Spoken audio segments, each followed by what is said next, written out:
Now, Colin's not here, is he? Oh, yeah, sorry. Welcome, Colin. You snuck in, I didn't see you. Are you happy to do your little presentation now? Colin's only just recently come back from Glasgow, so it's a lot warmer here, I'm assuming. That was for the IACK conference. So, did you want a mic? Or are you happy to? No, I think okay. Check your voice, no problem. Thank you, Colin.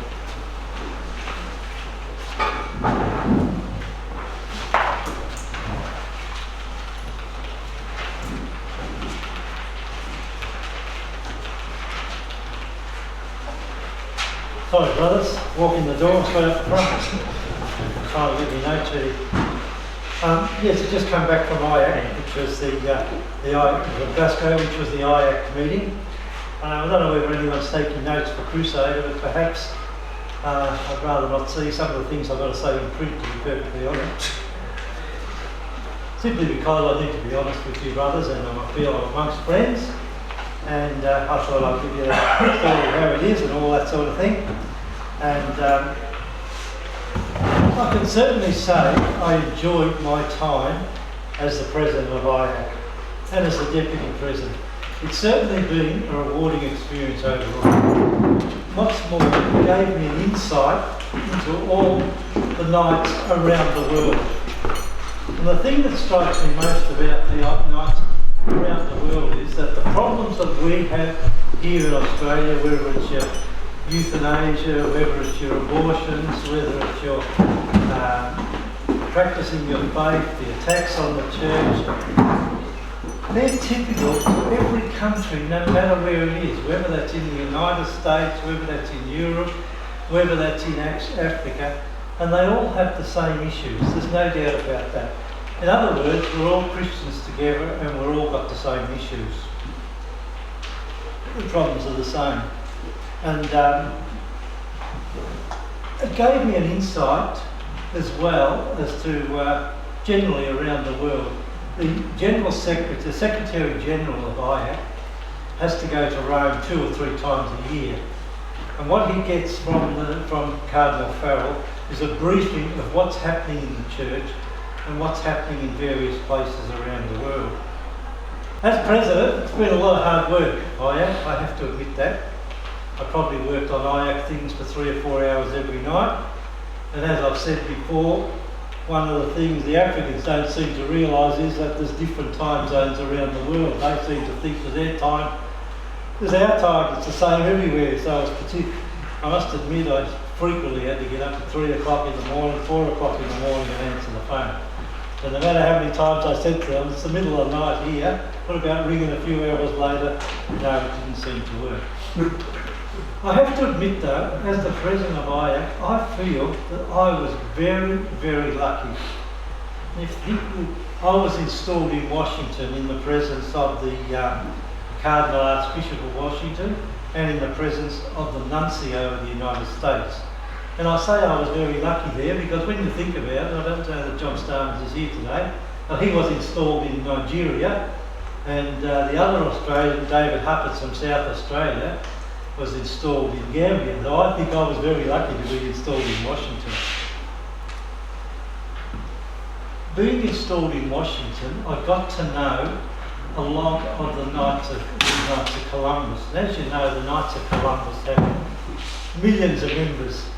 And I felt fairly privileged that I got to know some of those. And at the same time too, they reported to me some of the privileges that they have in America, because they're very well known. And I think I've said here before that my predecessor to Carlos, I can't think of his last name. Blackman. Carlos Blackman, thank you. Every year would get an invitation from Obama to the White House to have breakfast. And as he said, Obama didn't share a lot of the Christian views that we have as Catholics, but they were listening and his minders were listening, and you never know what good that was doing.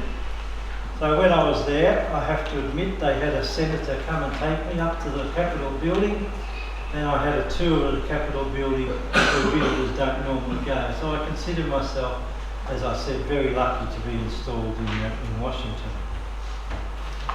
I was also, I suppose I should talk a little bit about what's happening with the Knights around the world. In Australia, I think you'll all say, and in Victoria, we're struggling to find new members. It's as simple as that. That same thing is happening in all the countries in the Western world, in New Zealand, in Ireland especially, South Africa, and England. So all the countries that are similar to us are all struggling to obtain members. In the United States, however, it's different. The Knights of Columbus are going ahead in leaps and bounds, but they're also going into other countries, the Philippines, Canada, Cuba. I was very surprised at that. I think I've said this before. There's a very strong contingent of Knights in Cuba. And in the south, the deep south, the Knights of Peter Clare, which is predominantly black order, they seem to have no problem in recruiting members as well. So, as I say, the Western countries are all struggling, but in America, they don't seem to be. In Africa, the Knights are really going ahead in leaps and bounds. And I'm talking here basically in West Africa. We have three very big orders in Gambia, Nigeria, and in Ghana. And I think I said last year that I was lucky enough to be invited to Ghana to their 5-year conference. And I addressed an audience of 8,000 people. And they had a really big concern that they didn't think they were going to get the Knights into the stadium that they had booked. And they didn't tell me, but what surprised me when I got there, my speech was taken live into 8 African countries. Which again, I consider that to be a very great honour. And the fact that I was able to address 8,000 Knights as well. I should say Knights, I say Knights and ladies. So I consider that to be a very big honour as well. And the Knights in Africa are going ahead, and I've just lost my notes here, is going into all the countries around those countries, such as into all these countries I'd hardly ever heard of. Burkina Faso, Togo, the Ivory Coast, just to mention a few. So we have areas of the world where the Knights are going ahead very much. We have areas of the world where we're struggling, and we have areas of the world where they don't seem to have any problems whatsoever.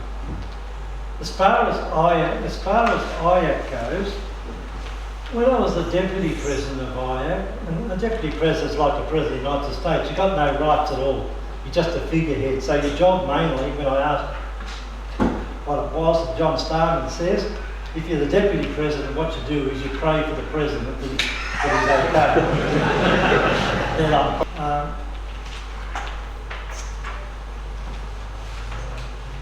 Another thing that I felt I did pretty well as far as IACK is concerned, the Knights of Columbus had never attended an IACK meeting since before Melbourne, which was before 2001. So I made a point of, as I say, trying to get to know some of the ones from the Knights of Columbus, and I'm very pleased to say that they then agreed that we could have the IACK meeting in Washington, and then they attended the IACK meeting in Glasgow. So I don't know what the problem was with the relationship there, but I felt that I've got the relationship back on track. And as I say, it gave us an insight right around the world. And I was very lucky, as I say, I was installed in Washington. I was able to go over to Ghana, been over to New Zealand a couple of times as well. New Zealand, while they're not a very big order, they've got 8 branches, I think, across New Zealand. But they do have a very good banding.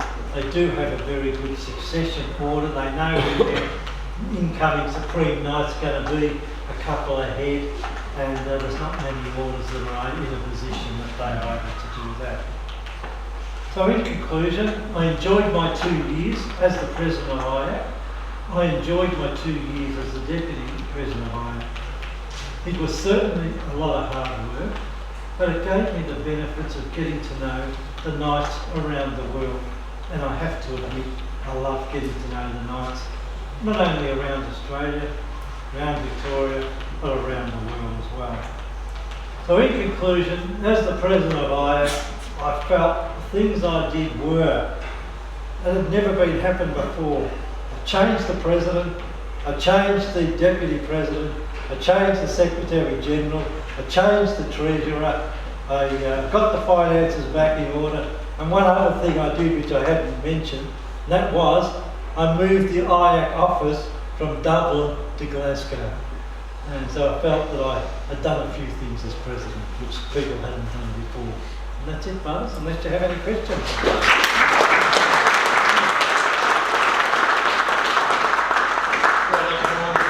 Fantastic effort to be the first White President for some years. Is that true? No, it's not.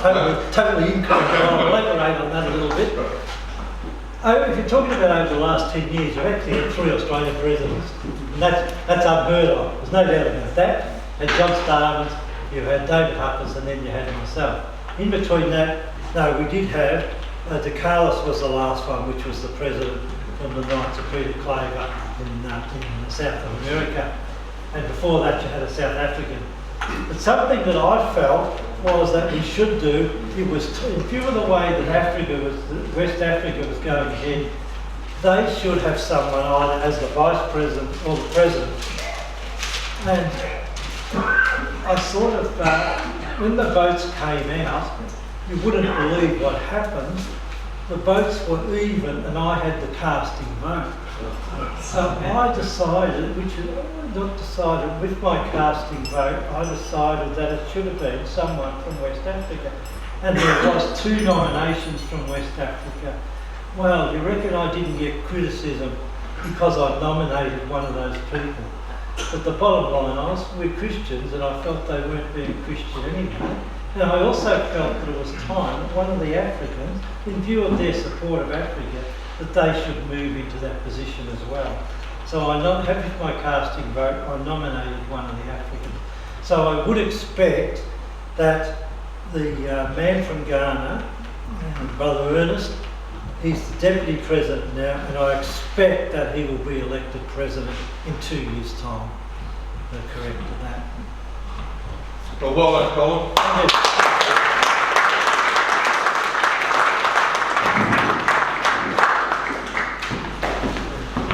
That was not taped, just so you know that.